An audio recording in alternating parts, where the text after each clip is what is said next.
Okay, it's day 86, and this is part one. And we had this jogger get stabbed on Tuesday night in a place where we've done a lot of films near DuPont Circle. A little bit from there, it's Logan Square.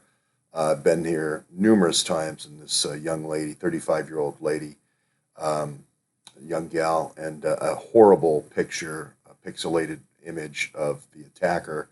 And I immediately published her LinkedIn, which was followed up by a lot of news agencies like Heavy and so forth, and her connection to InterAmerican Development Bank.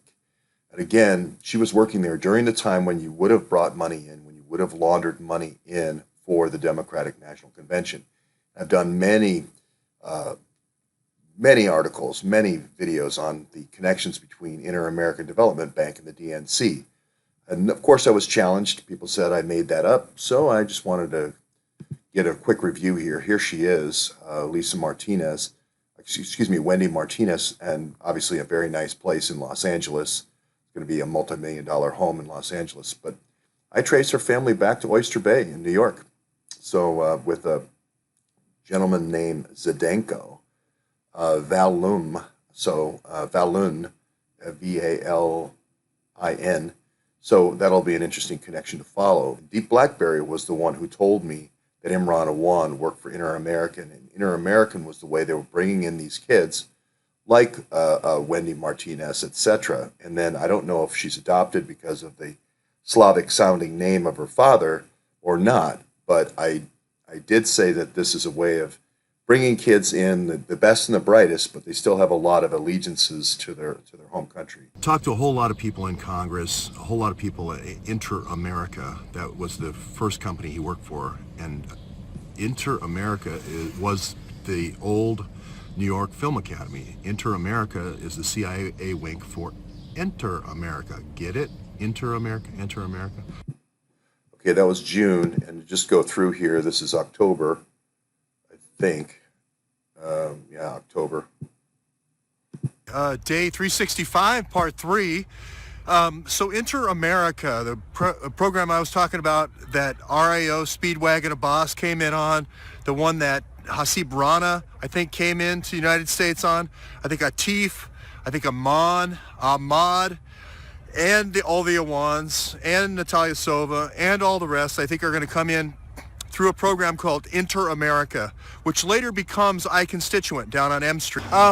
InterAmerica is also in this building. This is Navy Lodge, but in InterAmerica, wouldn't it be something if InterAmerica was actually kind of a plan, like an operational plan to enter America, a way of bringing people in that become like a training class for the next set of diplomats that we can work with here, watch them for over a distance of ground, the candidates, see which ones we want to promote to the next level, just like you would do in the military. You would have kind of an officer's candidate school, and then from that you would select a list, and then people would move on from there. So maybe InterAmerica or InterAmerica is that.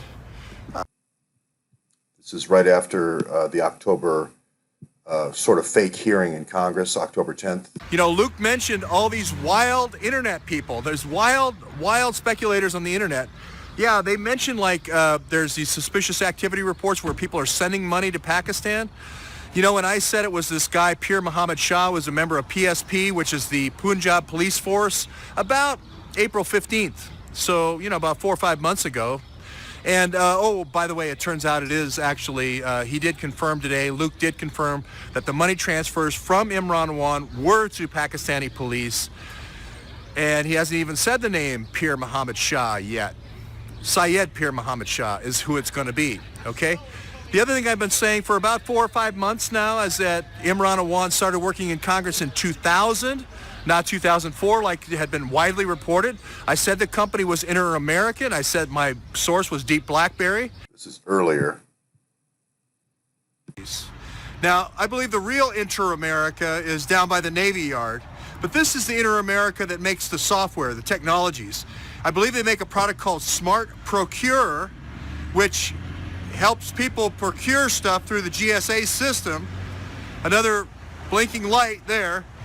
And they also, I believe, work on the iConstituent software here as well. This is where your email would be logged and so forth. So there's a lot of pointers to InterAmerica. I don't think I just came up with InterAmerica today. And it is the way that these kids are getting into America. And I don't know where she was born.